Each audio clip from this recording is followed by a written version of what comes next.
Good morning, आप देख रहे हैं इंडिया डेली। आपके साथ मैं हूं मोनिका सिंह। और चलिए सबसे बड़ी खबर का रुख करते हैं। नागपुर से आ रही है, जहां पर महिला से रेप, धर्म बदलने का दबाव, ये मामला लगातार बढ़ता जा रहा है। सोशल मीडिया पर एक वीडियो तेजी से वायरल हो रहा है। पुलिस ने 2 आरोपियों को गिरफ्तार कर लिया है। अयाज और अमीन शेख को गिरफ्तार किया गया है। तो ये बड़ी खबर आपको बता रहे, नागपुर में एक विवाहिता के साथ दुष्कर्म, ब्लैकमेलिंग और कथित धर्मांतरण के दबाव का सनसनीखेज मामला सामने आया है। इस मामले में पुलिस ने 2 आरोपियों को गिरफ्तार किया है, जबकि एक मौलाना की तलाश जारी है। घटना से जुड़ा एक वीडियो भी सोशल मीडिया पर सर्कुलेट हो रहा है। इसके बाद मामला और ज्यादा चर्चा में आ गया। पुलिस के अनुसार गिरफ्तार आरोपियों की पहचान कलमेश्वर निवासी अयाज ताज मदारे उम्र 26 साल और आमीन शेख उम्र 30 साल के रूप में हुई है। वहीं मध्य प्रदेश के तामिया निवासी हजरत मौलाना फिलहाल फरार है, तलाश की जा रही है। जानकारी के मुताबिक पीड़िता 24 साल की विवाहिता है। उसका पति भारतीय वायुसेना में कार्यरत है और वर्तमान में दूसरे शहर में तैनात है। महिला प्रॉपर्टी डीलिंग का काम करती है। शिकायत में बताया गया है कि फरवरी 2025 में उसके सहपाठी अयाज ने प्लॉट खरीदने के बहाने उससे कांटेक्ट किया था, संपर्क किया था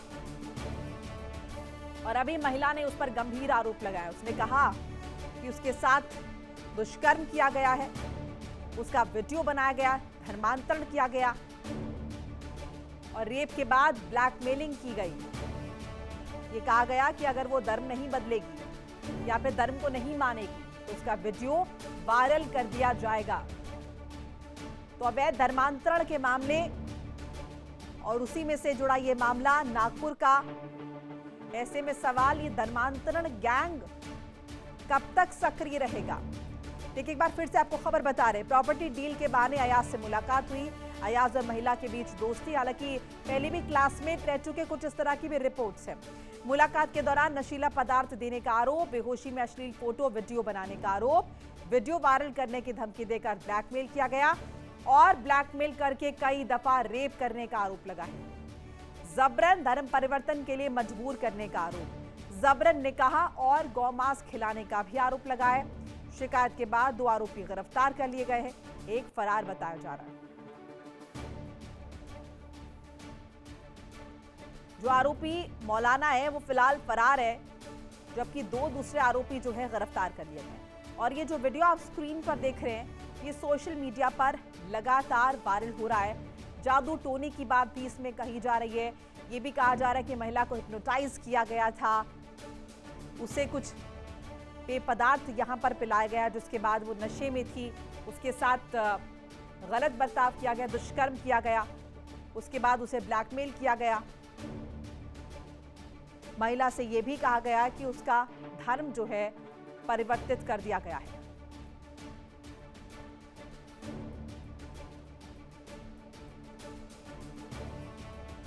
और इसी पूरी खबर पर, इसी मसले पर बातचीत के लिए हमारे साथ 2 खास मेहमान जुड़ रहे हैं, कि करके मैं तारुफ करा देती हूँ। महामंडलेश्वर प्रकाशानंद महाराज हैं, हिंदू धर्मगुरु हैं। मौलाना नाजिम अशरफी हैं, मुस्लिम स्कॉलर हैं। आप दोनों का बहुत बहुत स्वागत है। पहले एक बार नाजिम साहब आपका रुख करते हैं। ये मामला निश्चित तौर पर आप भी इससे वाकिफ होंगे, अभी मैंने पूरी डिटेल साझा भी की है। इस तरह के मामले क्यों लगातार सामने आ रहे हैं और ये कौन लोग हैं जो धर्म को भी बदनाम कर रहे हैं? इसके साथ साथ आरोपी तो ये हैं ही। देखिए, सबसे बड़ी बात यह है कि ये किसी एक व्यक्ति विशेष का मामला नहीं है, बल्कि ये पूरे देश की इज्जत का सवाल, अस्मिता का सवाल। और मेरे ख्याल से इसमें एक तरफ तो अगर हम बात करें तो मिलिट्री की फोर्स की बहू है, दूसरी तरफ 3 आरोपी हैं। उनमें देखना यह है क्या, किस हद तक किसकी गलती है। किसकी गलती का मतलब सीधी सीधी बात है, आरोपियों की गलती है। और ये बहुत ही निंदनीय है, बहुत ही, मैं इसकी मजम्मत करता हूँ, बहुत अफसोसनाक है इस तरह की घटना। मैं ये उसमें का आदमी नहीं हूँ कि मैं कहूँ नहीं साहब ये तो हिंदू नहीं है और ये तो मुसलमान है तो उनके ऊपर नहीं नहीं आरोप मौलाना प्रत्यारोप साहब, हो रहे हैं। किसकी गलती, मतलब इसके मायने एक बार जरा ये भी समझाइए डिटेल में। 3 आरोपी यही थे? नहीं, हाँ, देखिए, हाँ। एक एक महिला है, एक लड़की है, चाहे वो लड़की हो महिला हो, वो हमारी बहन है। तो अगर उसके साथ वो ऐसा कह रही है खुद अपने मुंह से, तो उसके साथ गलत हुआ है। जाहिर सी बात है, बिल्कुल हकीकतन तौर पर उसके साथ गलत हुआ है, मगर ये जांच का विषय है, जांच हो रही है, पुलिस अपने काम में लग रही है, शासन प्रशासन अपने काम में लगा हुआ है, बाद में चीजें निकल कर आएंगी। मगर कुल मिलाकर अभी फिलहाल जो है ये ओवरऑल ये बहुत अफसोसनाक है, और इसके मतलब इसमें कहने के लिए कोई अल्फाज नहीं है, बहुत शर्मिंदगी वाली बात है। मैं कोई जज तो यहाँ नहीं हूँ, मैं जस्टिफाइज करने यहाँ नहीं बैठा, ना मैं कुछ करने बैठा, लेकिन मैं इतना जानता हूँ, मेरे पूरे भारतवर्ष की, मेरे मुल्क वतन अजीज हिंदुस्तान की मैं आपके पास आ रही हूँ, अस्मिता का, एक बार इज्जत का महाराज जी से सवाल भी है। रिएक्शन ले लेते हैं। मैं आपके पास आ रही हूँ महाराज जी। यह कहना देखें गलती किसकी है, उनका इज्जत लूट लिया गया, पूरे परिवार में समाज जीने के कैसे जिएंगे वो सोच रहे हैं, उसका परिवार देश की सेवा में लगा हुआ है, देश की सुरक्षा में लगा हुआ है, और मौलाना साहब कह रहे हैं कि देखेंगे किसकी गलती है। अब भी गलती देखना है, उनका इज्जत लूट लिया गया, समाज में रहने लायक नहीं रहे वो, और अब भी ये कह रहे हैं गलती है। ऐसा क्यों होता है कि भाई एक मुस्लिम जो है एक दूसरे जो है हिंदुओं की लड़कियों का, छोटी छोटी बच्चियों के साथ बलात्कार करते हैं, और ये लोग तब भी उनके लिए आवाज नहीं उठा पाते हैं कि भाई उनको अपने समाज से बहिष्कृत करते हैं।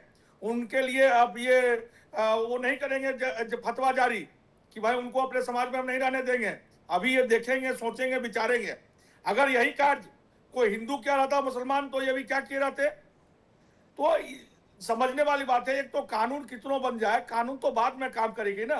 समाज में कैसे लोग हैं, मौलाना मतलब इनके धर्मगुरु होते हैं जिन्होंने इज्जत लूटी, और वो ऐसा विचार रखते हैं, तो उनके और लोग क्या विचार रखेंगे, उनके जो मानने वाले हैं, उनके जो अनुयायी हैं, उनको जो सुनते हैं, उनकी विचार क्या होगी, यह भी सोचने वाली बात है। तो यह कानून से नहीं होगा, समाज में भी एक शिक्षा लानी पड़ेगी। लेकिन समाज में जो लाने वाले धर्मगुरु हैं, अगर वही ऐसा काम करेंगे, मौलाना ऐसा काम करेंगे, तो समाज को क्या दिशा निर्देश देंगे। ठीक है मौलाना नाजिम साहब। देखिए, बड़े अफसोस की बात है, जैसे ये भी किसी धर्म के धर्मगुरु हैं, इनको समझ नहीं आता, ना इनको सुनाई ठीक से देता। मैंने कहा इसमें अभी प्रशासन देखेगा, मगर देखने वाली बात कुछ नहीं। मैंने ये भी पलट कर कहा, कि वो जाहिर सी बात है, हकीकतन तौर पर उनकी गलती है, और बहुत भारी गलती है। मौलाना साहब दुष्कर्म देखने को कहा ही नहीं मैंने देखने को कहा ही नहीं। एक बड़ी शर्मनाक बात तो ये है कि इन लोगों को सुनाई नहीं देता ठीक से, समझ नहीं आता, ये समझना तैयार नहीं। महाराज जी मैं आ रही हूँ। मौलाना साहब देखिए, ये सिर्फ दुष्कर्म का मामला नहीं है। दुष्कर्म के साथ महिला ने यह भी कहा गया कि जबरन धर्म परिवर्तन करवाया गया। धर्म परिवर्तन करने की आजादी सभी को, अपनी इच्छा से आप किसी भी धर्म को चुन सकते हैं, लेकिन अवैध धर्मांतरण इज इलीगल, वो नहीं है। अब ये महिला द्वारा कहा जा रहा है कि मुझ पर धर्म थोपने की कोशिश की गई, मुझे ब्लैकमेल किया गया, मुझे कुछ पिलाया गया, इसके साथ जबरदस्ती सब कुछ मेरे साथ किया गया। तो जब जबरदस्ती आ जाती है, चाहे वो धर्म थोपने के नाम पर आए या फिर महिला की असमत लूटने के नाम पर आए, ये कतई बर्दाश्त नहीं किया जाएगा। मैं ये समझने की कोशिश कर रही हूं, ये कौन लोग हैं जो धर्म थोपने की कोशिश करते हैं या फिर जबरन धर्म परिवर्तन करवाते हैं, कौन से लोग हैं ये? देखिए, ये मुझे भी समझ में नहीं आ रहा ये कौन से लोग हैं। जहां तक उसका सवाल है जांच का, वो तो अलग विषय है, वो तो फॉरेंसिक जांच उसमें होनी चाहिए। मगर मेरे कहने का मतलब, और हाँ एक चीज और, अगर वो लोग दोषी पाए जाते हैं तो कम से कम उन्हें सजाए मौत या उम्र कैद का प्रावधान उसमें है, ये होना चाहिए। मौलाना साहब आपने ये जो बोला, अगर दोषी पाए जाते हैं, निश्चित तौर पर जांच प्रक्रिया जो है वो न्याय सम्मत होगी और बहुत ही न्यूट्रल तरीके से होगी, लेकिन आपका ये कहना कि लेकिन अगर मैं आपकी बात का जवाब दे दूं, अगर मैं आपकी बात का जवाब दूं, धर्म परिवर्तन का जो मामला है ना, तो मैं आपको बता दूं, बुखारी शरीफ से लेकर तिरमिजी में, मिशकात में, अबू दाऊद में, सियासित्ता में, मुस्लिम शरीफ में, ये सब हदीसों में इसका जिक्र है। धर्म आप किसी का जबरदस्ती परिवर्तन नहीं करा सकते, कतआन मना है, मुमानियत है, मतलब बिल्कुल गलत है। एक तरह से आप जबरदस्ती धर्म नहीं परिवर्तन करा सकते। इस्लाम से, अकॉर्डिंग टू इस्लाम। शुरुआत में ये कहा कि ये कौन लोग हैं जो धर्म भी वो कर रहे हैं, बदनाम कर रहे हैं। मैंने सबसे पहले यही बात मेंशन की कि आपका धर्म बदनाम करे, ऐसे लोगों की मुखालफत होनी चाहिए, जूते पड़ने चाहिए ऐसे लोगों को जो जबरदस्ती किसी के साथ ये ज्यादती कर रहे हैं। जूते नहीं, मैं तो ऐसे लोगों को मुस्लिम नहीं मानता ना, मैं तो ऐसे लोगों को मुस्लिम कम्युनिटी से खारिज करता हूँ। ये तो जूते भी पड़ने चाहिए ना, जूते क्यों नहीं पड़ने चाहिए? हमारे साथ राम कुमार पाल भी जुड़ चुके हैं, बीजेपी के नेता। मैं आ रही हूँ महाराज जी आपके पास। राम कुमार पाल जी, इस तरह के केसेस क्यों आ रहे हैं सामने? नमस्कार, सबको प्रणाम। इस तरह के केसेस तो इनकी मानसिकता है, जिहादी मानसिकता। नहीं, क्या हमारा कानून अभी लचर है क्या राम कुमार पाल जी, जो अवैध धर्मांतरण रोक नहीं पा रहा? ये भी एक बड़ा प्रश्न है कि ये कुछ लोग इस तरह की मानसिकता वाले निकल आते हैं कहीं से भी, बिलों से बाहर, और उसके बाद इस तरह की हरकतें। नहीं, देखिए इसमें बहुत सारे फंडिंग की भी दोष है और बाहरी फंडिंग भी आ रही है। एफसीआर का कानून भी बनाया गया है अभी नया नया, उसके विरोध में भी अमेरिका आ गई है। अकाउंट मांग रहे हैं तो अमेरिका के लोग विरोध कर रहे हैं, कारण यही सब है और इसी में यूज होता है। अभी यहाँ तो अलग ही मामला है एकदम, उसे करोड़ों रुपए ऐंठे भी गए, लाखों रुपए ऐंठे भी गए उस महिला से, और इसमें दोष उस महिला का भी है। एक तरफा ये कहना कि कोई किडनैप करके लेके नहीं गए। बाद एफआईआर हो रही है, 6 महीने बाद एफआईआर हो रही है, आपकी सरकार क्या कर रही है? महिला वहां होटल कैसे गई, क्यों गई? अरे सरकार तो भारतीय जनता पार्टी की, आपकी सरकार क्या कर रही थी? 6 महीने के बाद एफआईआर हो रही है। हर व्यक्ति पे, आपके जबान पे मेरी जबान पे सरकार आएगी क्या? हर व्यक्ति पे सरकार आ सकती है? सरकार सरकार कर रहे हो आप। मौलाना साहब, अगर हम कानून को लेकर आज प्रश्न उठा रहे हैं तो हमें यह भी समझना चाहिए, ऐसे लोगों की मुखालफत होनी चाहिए। महाराज जी। जी जी, सरकार तो बाद में काम करेगी, कानून बाद में काम करेगा। कोई बलात्कार करने वाला है, कोई मर्डर करने वाला है, इस पर तो कानून नहीं लगेगा। इन लोगों की जो मौलाना साहब कर रहे हैं कि पहले उसको गिरफ्तार तो नहीं किया जा सकता है, कानून आप क्या करेंगे, लेकिन आपका समाज क्या कर रहा है ये सोचिए कि एक पैसे दे करके, ब्लैकमेलिंग करा करके, पैसे ले करके और धर्म परिवर्तन करा रहा है। ऐसे रोज मामले आते हैं। अभी मैं राजस्थान के हनुमान नगर की बात कर रहा हूँ। हनुमान नगर में सिरसा का एक मुस्लिम जाकर के झाड़ फूक पर तंत्र विद्या करके उसके साथ जो है सो वह बलात्कार किया है और उस पर अभी एफआईआर हुई है। जो करोगे, रोज की घटना है ये, आज की नहीं है ये। अरे इस घटना की हम मदद करते हैं, मगर वो जो हिंदू घटनाएं कर रहे हैं उनके बारे में क्या, उनके खिलाफ कितनों खिलाफ एफआईआर हो रही है? उसके लिए फंडिंग होती है। मौलाना साहब, ये जस्टिफिकेशन नहीं हो सकता। मौलाना साहब, ये जस्टिफिकेशन नहीं हो सकता। ये सिर्फ दुष्कर्म का मैटर नहीं है, यहाँ पर और भी चीजें हैं। आपने कहा कि जो हिंदू दुष्कर्म कर रहे हैं, ऐसा नहीं है कि वो जस्टिफिकेशन है, हिंदू दुष्कर्म कर रहे हैं तो उन्हें फूल माला पहना दी जाए। सभी के साथ वही सुलूक होना चाहिए, फांसी दे देनी चाहिए ऐसे लोगों को। लेकिन सवाल यह है कि ये लोग जो ये अवैध धर्मांतरण करते हैं, ये इस तरीके से कहां से निकल आते हैं लोग, और ये कौन लोग हैं? ये धर्म के अनुयायी हैं क्या आपके? ये कौन लोग हैं? और ये मौलाना, यहाँ पर महाराज जी के कहने का पर्पस ये कि मौलानाओं का काम तो होता है कि लोगों को अच्छी बातें सिखाए, अच्छी सीख दे। उनकी अगर दया दृष्टि में इस तरह की हरकतें हो रही हैं तो फिर आगे क्या होगा? जो आम आवाम है वो क्या सीखेगी? मोनिका जी, हम वही कहना चाह रहे हैं, हमारी दया दृष्टि में नहीं हो रही। हम उसको साफ मना कर रहे हैं। हम ऐसे लोगों को मुसलमान भी नहीं मानते और इंसान भी नहीं मानते और अपने देश का नागरिक भी नहीं मानते। ऐसे लोगों को कड़ी से कड़ी सजा होनी चाहिए, मगर इन्हें हिंदू मुस्लिम करना है। ये बीजेपी के नेता आते ही करें, ये जिहादी मानसिकता के लोग हैं। जिहाद का मतलब सीखा है कभी? जिहाद क्या होता है? अगर जिस दिन जिहाद का मतलब सीख जाओगे ना तो उस दिन खुश हो जाओगे। जिहाद का मतलब होता है गरीबों के साथ खड़ा होना, शोषितों के वंचितों के साथ खड़े होना, जो पीड़ित है उनके साथ खड़े होना, अपने देश की तरक्की के साथ खड़े होना, अपने भाई हैं उनके साथ खड़े होना। राम कुमार पाल जी का रिएक्शन लीजिए प्लीज। राम कुमार पाल जी, आप जिहाद नहीं करते तो क्या करते? लैंड जिहाद नहीं करते?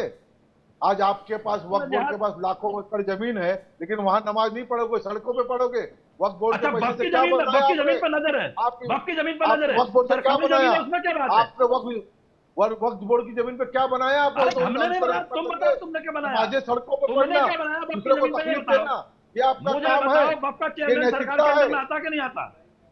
वक्फ का चेयरमैन सरकार के अंडर में आता कि नहीं आता? तुमने बताया, तुमने क्या बनाया वक्फ की जमीन पे? अरे भाई, वक्फ आज से बनी है, वक्फ आज से बनी है। आज उसका थोड़ा सा संशोधन। मौलाना साहब, वक्त की जमीन पर डिस्कशन नहीं हो रहा, प्लीज। वक्त की लिमिटेशन है, अवैध धर्मांतरण की बात हो रही है, उसी पर रहते हैं। राम कुमार पाल जी, धर्मांतरण के लिए फंडिंग होती है और सबसे पहले तो भारत के अंदर हलाल बैन होना चाहिए, जिससे ट्रिलियन इकोनॉमी इनके पास जाती है। खाद्य पदार्थ पे हलाल का वसूली होती है। वो क्यों होती है? वो भारत में कैसे होती है? मेरी अपनी सरकार से भी मांग है। योगी जी ने हलाल बैन किया है, ये दूसरे पूरे भारत में भी बैन होना चाहिए। और क्या मैं पूछना चाहूंगा, जो हलाल की रेवेन्यू लेती है जमाते इस्लामी सरकार है, चलिए ठीक है, सरकारी संस्था है क्या? ठीक है, हलाल इकोनॉमी लेती है, वही पैसा डिस्ट्रीब्यूट होता है। मौलाना साहब, अगर अवैध धर्मांतरण के नाम पे आपको लग रहा है राजनीति कर रही है बीजेपी, अगर आपको लग रहा है दूसरे समुदाय, हिंदू संगठन अगर राजनीति कर रहे हैं, तो इसका मुखरता से जवाब दीजिए ना। क्यों अवैध धर्मांतरण के नाम पर पूरे समुदाय को कटघरे में खड़ा कर लिया जा रहा है? कौन वो लोग हैं जो बदनाम करने की कोशिश कर रहे हैं? इस तरह के लोग ये कहां से निकल आते हैं? देखिए, मैं बिल्कुल कहूंगा मोनिका जी, अवैध धर्मांतरण के नाम पे मैं राजनीति तो नहीं कहूंगा, क्योंकि मैं इतना गया गुजरा इंसान नहीं कि किसी का अवैध धर्मांतरण है, किसी के साथ बलात्कार, रेप जैसी घटनाओं में राजनीति इसको कहने लग जाऊं, ये तो मैं नहीं कह सकता। हाँ, मैं इतना जरूर कह सकता हूं कि लोग लगे जरूर रहते हैं उसी काम पे का उसको नया मोड़ दिया जाए, नया रुख दिया जाए। किसी की बेटी है, बहन है, मेरी भी बहन है, उसके साथ अगर गलत हुआ तो मैं अपनी बहन के साथ खड़ा हूं। मैं हिंदू मुस्लिम सिख ईसाई जैन बहुत करना ही नहीं चाहता। मैं जब तक लेकिन मेरी तेरी करते नाज़िम रहेंगे हम साहब लोग, इसकी कुछ भला निंदा नहीं होगा इतनी जब हद तक तक हम करिए हमारी कि नहीं कहेंगे। ऐसे लोग अगर आपकी कौम में हैं जो अवैध धर्मांतरण कर रहे हैं तो ये लोग डरे, इनके मन में वो खौफ हो, और ये जिम्मेदारी है धर्म गुरुओं की, ये जिम्मेदारी है मौलानाओं की जो सीख देते हैं कि इन चीजों से लोग बचे। फिलहाल वक्त मेरे पास इतना था। आप सभी का बहुत बहुत शुक्रिया हमारे साथ जुड़ने के लिए, अपनी कीमती राय साझा करने के लिए। देखिए इंडिया डेली 24/7 अब आपकी स्मार्ट टीवी पर। इंडिया डेली मौजूद है सभी डिजिटल प्लेटफॉर्म पर लाइव और लगातार। इंडिया डेली 24/7 हर दिन राष्ट्र को समर्पित।